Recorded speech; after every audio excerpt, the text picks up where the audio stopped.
అందరికీ నమస్కారం. మనకి చాలా ప్రాణాంతకమైన దీర్ఘకాలంగా మనల్ని ఇబ్బందులకు గురిచేసేది ఏదైతే జబ్బు ఉందో దాని పేరే డయాబెటీస్, షుగర్ వ్యాధి అంటాం.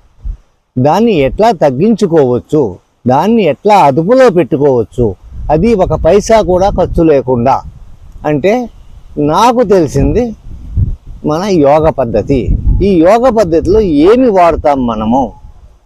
ముద్రలు, ప్రాణాయామము, అవసరమైతే చిన్న చిన్న ఆసనాలు.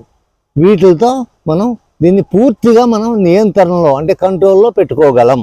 ఈ షుగర్ వ్యాధిని నియంత్రించాలి అంటే మన శరీరంలో ఉన్న గ్రంథుల్ని స్వాధీనంలోకి తెచ్చుకోవాలి. ఏమున్నాయి మన శరీరంలో ఉన్న గ్రంథులు ఏమిటి?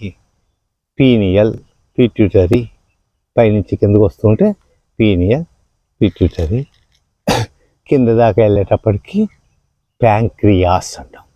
ఈ ప్యాంక్రియాస్ సరిగా పనిచేయకపోవటం మూలంగా ఈ షుగర్ వ్యాధి అనేది వస్తుంది. దాన్ని సరిగా పనిచేయించటం ఎలా అంటే దాన్ని మనం ఉద్దీపన చేయాలి, యాక్టివేట్ చేయాలి. దానికి మామూలుగా ఇంగ్లీష్లో ఇన్సులిన్ ఇంకా తదితరమైన మందులు వాడుతూ ఉంటారు. అయితే మనం ఇక్కడ మందులు వాడకుండా చేయాల్సింది. దీనికి ఏ బేసిస్ మీద చేస్తాం మనం? ఏ బేసిస్ మీద చేస్తామంటే ముందుగా మనం తెలుసుకోవాల్సింది ఏంటంటే మన దేహము పంచభూతాత్మకము అని చెప్పుకున్నాము. పంచభూతాత్మకము అంటే 5 భూతాలు కలిసి మన దేహం ఏర్పడింది. అవి ఏమిటి? ఆకాశము, వాయువు, అగ్ని, ఆప అంటే నీరు, పృథ్వీ అంటే నేల.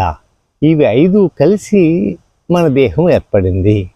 ఈ 5 ఒక ప్రత్యేకమైన నిష్పత్తిలో కలవటం వల్ల మనం ఏర్పడతాము. వేరే నిష్పత్తిలో అయితే ఇంకో జంతువులు వచ్చు, వేరే నిష్పత్తిలో చెట్లు చేమలు రావచ్చు.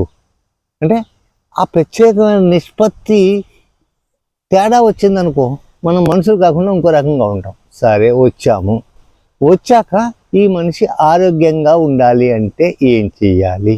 ఆరోగ్యంగా ఉండాలంటే కొన్ని ప్రత్యేకమైన విధానాల్లో మనం జీవించాలి.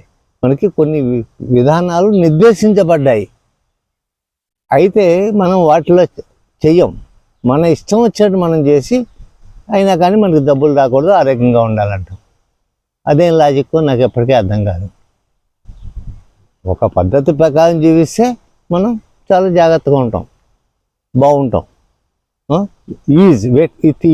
ఈజ్ అంటాం. లేకపోతే దిస్ ఈజ్ పద్ధతి తప్పితే దిస్ ఈజ్ తప్పిపోతుంది. తప్పిపోతే దానికే ఈ నొప్పులు గిప్పులు అన్ని రకాల వేదనలు భరించాల్సి ఉంటుంది. సో ఈ పంచభూతాలని మనం కంట్రోల్లో పెట్టడానికి మనం ఈ ముద్రలు అనేవారిని వాడతాము. ఈ ముద్రల గురించి బేసిక్గా 2-3 ముక్కలు చెప్పుకున్నాక ఇప్పుడు మనం ఈ వ్యాధి గురించి ఏం చేయాలో చెప్పుకుందాం. ఈ పంచభూతాలు మన చేతిలోనే ఉన్నాయి. ఎక్కడ ఉన్నాయి? మన వేళ్ళల్లో ఉన్నాయి. ఎక్కడ అది? ఇప్పుడు పంచభూతాలు చెప్పుకున్నాం కదా, అవి ఒకటి. ఇక్కడ మొదలు పెడితే అగ్ని, వాయువు, ఆకాశము, పృథ్వీ, జలము. సో పంచభూతాలు ఇక్కడ మన వేళ్ళల్లో ఉన్నాయి. మన చిన్నప్పుడు మన పెద్దవాళ్ళు చెప్పేవారు, నీ ఆరోగ్యం నీ చేతుల్లోనే ఉందిరా అని. అంటే ఇదే మనకి అది అర్థం అవ్వలేదు, ఏదో అనుకున్నాం. మన చేతుల్లోనే ఉందని మన చేతుల్లోనే ఉంది. సో ఇందులో ఎక్కువ దాన్ని తగ్గించడం, తగ్గిన దాన్ని పెంచడం మనం చేసుకోగలం ఈ ముద్రల ద్వారా. సో మనం ఇప్పుడు మన విషయానికి వద్దాం. ఇప్పుడు దేని గురించి మాట్లాడుకుంటున్నాం? మనం డయాబెటీస్ గురించి మాట్లాడుకుంటున్నాం. ఆ డయాబెటీస్ దేనివల్ల వస్తుంది అంటే గ్లాండ్స్, ప్యాంక్రియాస్ సరిగా పని చేయకపోతే, అది చేయాల్సినంత ద్రవాలను ఉత్పత్తి చేయకపోతే, లేకపోతే ఎక్కువ చేసినా ఇది హై షుగరు, లో షుగరు, ఏదో షుగర్ మొత్తానికి ఆ షుగర్ తోటి మన జీవితాన్ని మట్టి కింద చేసుకుంటాం. పేరుకి షుగర్, కానీ అది చివరికి ఏంటంటే మనల్ని శిథిలం చేసేస్తుంది. సో వీటిని ఇట్లా ఇందులో ఈ ముద్రలు ప్రాచీనంగా చాలా ముద్రలు ఉన్నాయి, మన యోగులు మనకి ఇచ్చారు. ఈ ప్రత్యేకమైన ముద్రలో అపాన ముద్ర అని ఒకటి ఉంది. అపాన ముద్ర అంటే దీనికి ముందు మనం ఒక విషయం చెప్పుకోవాలి. మనము దేనివల్ల బతుకుతాము? ప్రాణవాయువు వల్ల. ఈ ప్రాణవాయువు ఒకటే, కానీ దాన్ని 5 రకాల పేర్లతో పిలుస్తాం. ప్రాణ, అపాన, వ్యాన, ఉదాన, సమాన. ఈ ఏపీఎల్ ఎందువల్ల ఇలాంటి పేర్లు వస్తాయంటే అది మన శరీరంలో ఆ ప్రాణం ప్రసరించే ప్లేస్ని బట్టి దానికి ఆ పేర్లు వస్తాయి. చెస్ట్ భాగంలో ఉండేది ప్రాణవాయువు అంటాం. అయితే మన బొడ్డు కింద నుంచి మన తొడల వరకు ఉండేది దాన్ని అపాన వాయువు అంటాం. ఈ అపాన వాయువు ఏమి చేస్తుంది? మన శరీరంలో ఉన్న టాక్సిన్స్ అంటాం కదా, ఈ దోషపూరిత పదార్థాలు, వాటిని నిర్మూలన చేస్తుంది. అపాన వాయువు చేసే ప్రధానమైన పని బాడీలో ఉన్న టాక్సిన్స్ని రిమూవ్ చేయటము. ఆ టాక్సిన్స్ రిమూవ్ చేయటం వల్ల మనము ఆరోగ్యంగా ఉండగలము. టాక్సిన్స్ ఎక్కడ ఎక్కువగా పెరిగిపోతాయి? ఎక్కడ పెరిగిపోతాయంటే మనం అంతా ఏదో గుండెల్లో వేసినట్టు వేసేస్తూ ఉంటాం లోపలికి, రకరకాల పదార్థాలు, పనికొచ్చేవి పనికిరానివి, చెత్త చెదారం అంతా అవన్నీ వెళ్ళి కడుపులో చేరుకుంటాయి. కడుపులో చేరుకున్నాక ఏం చేస్తాయి? అక్కడ ఉన్న గ్రంథుల్ని, అంటే గ్లాండ్స్ అంటాం కదా, ఆ గ్రంథుల్ని పాడు చేస్తాయి. అక్కడ ఉండే ప్రధానమైన గ్రంథి ప్యాంక్రియాస్. అది పాడైతే మనకి డయాబెటీస్ 100% గ్యారంటీ. పాడవటం మొత్తం పాడవకల్లా, కొంచెం దానికి గతి కొద్దిగా తప్పితే మన గతి కూడా కొంచెం తప్పుతుంది. మనం డయాబెటీస్ మందులకి జీవితాంతం అంకితం అయిపోవాలి. సో దాన్ని అంటే ఇప్పుడు మనం ఈ అపాన వాయువుని కంట్రోల్ చేయాలి, దాన్ని బలంగా చేయాలి. అది బలంగా అయితే ఏమవుతుంది? బాడీలో ఉన్న టాక్సిన్స్ని బయటకు నెట్టివేస్తుంది. బాడీలో ఉన్న టాక్సిన్స్ బయటకు వెళ్ళిపోతే మనము ఆరోగ్యంగా ఉంటాము. ఈ అపాన వాయువు దానికి అది ఎక్కడ ఉంటుందో చెప్పుకున్నాం. బొడ్డు కింద నుంచి మన జన్నాలు కింద దాకా, తొడల పై భాగం వరకు. దాన్ని ఎలా యాక్టివేట్ చేయాలి? దానికి ఒక ముద్ర ఉంది, దాన్ని అపాన ముద్ర అంటాం.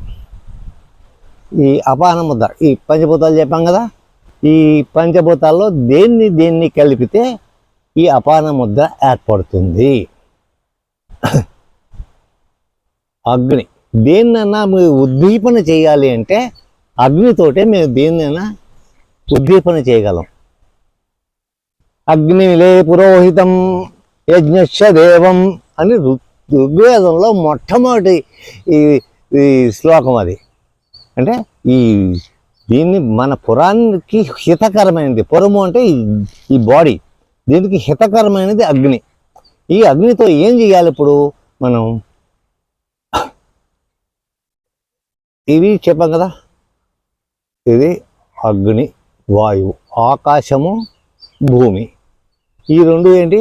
ఆకాశము, భూమి. ఆకాశము అంటే ఏంటి? ఏదో పైన కనపడేది కాదు. ఆకాశము అంటే ప్రదేశము. ఏదన్నా ఒక ప్లేస్ ఉంది అంటే అది అక్కడ ఉండగలం మనం. ఏం ప్లేస్ లేకుండా మనం ఎక్కడన్నా ఉండగలమా? ఉండలేం కదా. ఆ ప్లేస్ని ఆకాశం అంటారు. ఇది ఆకాశము. ఇది తర్వాత పృథ్వీ. పృథ్వీ అంటే భూమి. అంటే ఈ ఘన రూపంలో ఉన్న శరీరం. ఈ రెండింటిని, ఆకాశాన్ని, ఈ పృథ్వీని ఉత్తేజితం చేస్తే మనకి ఈ ఆకాశంలో అంటే ఈ ప్రాంతం, ఈ స్పేస్లో ఉన్న ఈ బాడీలో ఉన్న టాక్సిన్స్ అన్నీ బయటకు వెళ్తాయి. అందువల్ల ఈ ముద్రని అపాన ముద్ర అంటాం. అంటే ఈ అగ్నిని పట్టుకొచ్చి ఈ ఆకాశ పృథ్వీ తత్వాలని ముట్టిస్తాము. ఇలా ముట్టిస్తాం. అయ్యాక మనం ఈ అరిచేతిని పైకి పెట్టి గాలిలోకి ఆకాశం వైపు పెట్టి మన మోకాళ్ళ మీద పెట్టుకొని 2 చేతులతో చేయాలి ఇది. ఈ అపాన ముద్రని 2 చేతులతోటి మంచిగా వేసి మోకాళ్ళ మీద పెట్టుకొని ప్రశాంతంగా కూర్చొని రోజుకి ఒక 30 నిమిషాలు మొత్తంలో 10 నిమిషాలు చొప్పున 3 ముక్కలుగా చేసుకొని మీకు ఖాళీ ఉన్నప్పుడు అన్నం తిన్నాకన్నా తినకముందా అనే బాధ లేదు, ఎప్పుడైనా వేయొచ్చు. ఒక 40 రోజులకి దాని యొక్క తత్వం మీకు తెలుస్తుంది. ఓహో, ఇది మన బాడీ మీద పనిచేస్తుంది అనే విషయం తెలుస్తుంది. ఈ దీర్ఘకాలంగా ఉన్నది తగ్గాలి అంటే 90 రోజులు విడవకుండా రోజుకి 3 సార్లు 15 నిమిషాల చొప్పున వేస్తే 90 రోజుల్లో మీకు తగ్గడం అనేది నిశ్చయము.